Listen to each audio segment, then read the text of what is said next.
Today we're in one of the most beautiful parts of Missouri along the Katy Trail in the Missouri River Valley.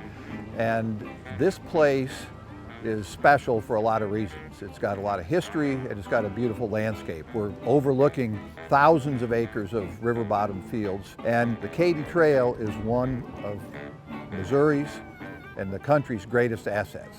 And it's not just a trail, it's a state park. And that's what we're here doing today, is trying to make a state park a little more interesting and a little better and a little more educational for people.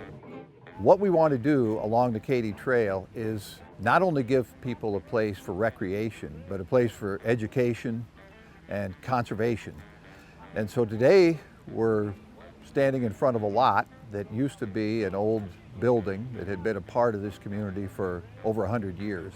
But it had fallen into bad disrepair, and as much as we like to conserve and preserve things, we had to take it down.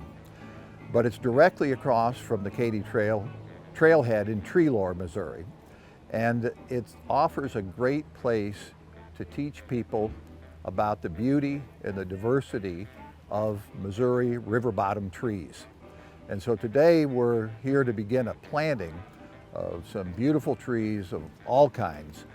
We are donating mostly native trees. The American smoke tree is probably one of the most beautiful fall colors that you'll see. We've donated pecan, a hackberry, sugarberry. Our champion that's going to be right out front and center is a bur oak. And near Columbia, the largest bur oak in the United States is the McBain bur oak. And that was one of Dan and I's favorites for the last 30 years, 40 years. So we're trying to mimic that native situation all along the Katy Trail with planting some McBain bur oaks, but we have a larger one from Pea Ridge that we can make a real statement here in Treloar. So it's very locally grown native tree with the best broad canopy. So we're gonna put some bottomland trees, we're gonna put some native fruit-bearing trees to bring the wildlife in that has kind of been lost in a little urban spot.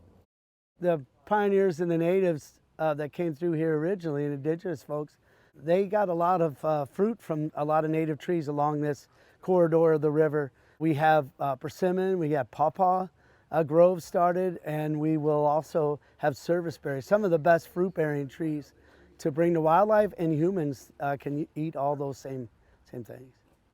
So it's just an excellent example of what grows along this corridor, and it'll be a neat interpretive opportunity for people to come see, enjoy, and then they'll be able to identify what they're seeing along the trail.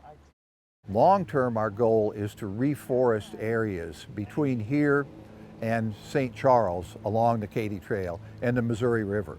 Before the Missouri River was channelized and before the river bottom was used for agriculture, it was filled with trees just like we're planting here today. It was filled with oaks and hackberries and sycamores and all kinds of fruiting trees. Lewis and Clark survived on pawpaws for several days that they picked along the riverbank.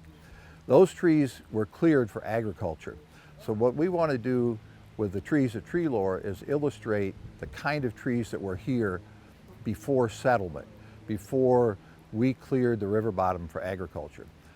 We hope in the future, partnering with Forest ReLeaf, a St. Louis-based not-for-profit, to plant thousands of trees along the Katy Trail and along the river and in the communities between here and St. Louis. And that will not only provide shade and interest and fun for people on the Katy Trail and in those communities, but it'll provide homes for wildlife and pollinators.